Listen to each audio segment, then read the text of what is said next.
Good morning. Here are the headlines for today. Inter-American Development Bank launches call for regional projects in Latam and the Caribbean. St. Kitts and Nevis Government to reintroduce CARICOM legislation.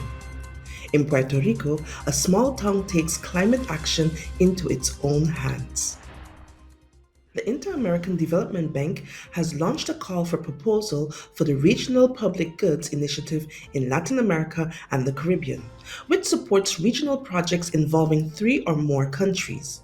The Washington-based financial institution said that the initiative will finance proposals aligned with any of the following areas, namely education and health to tackle poverty and inequality, food security, climate change mitigation and adoption, including support to Latin America and the Caribbean countries for their Paris Agreement goals. Lastly, regional integration in terms of sustainability, physical and digital infrastructure to boost trade and productivity. Proposals that are also involving gender and diversity focus will be positively valued. To apply, visit iadb.org. The application deadline is May 22nd, 2023.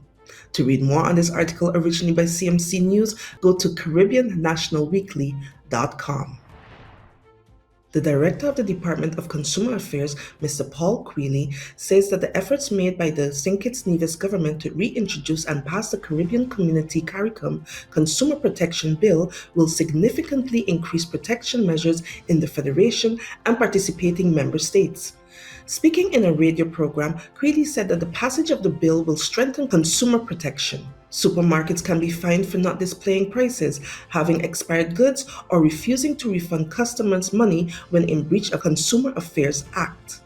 He also said that the bill will aid in the growing trend of online shopping, while the protection rules will also extend to goods and services within the CARICOM, where the harmonized legislation is enacted.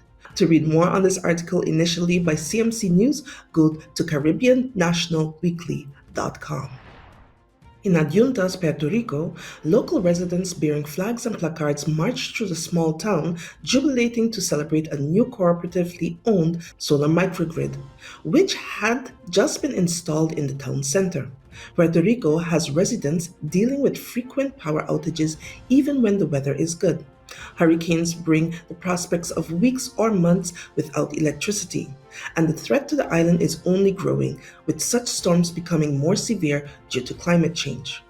Thanks to the new project, 14 local businesses will be able to run for about 10 days without having to rely on diesel generators in the case of long-term blackouts, and they can also help provide essential services to people in the surrounding areas. To read more on this article written by Alejandro de la Garza, go to time.com. We have a question. Have you already subscribed to our YouTube channel? If you have, the Caribinvestv team would like to thank you. This was your Caribinvestv headline news to start your day.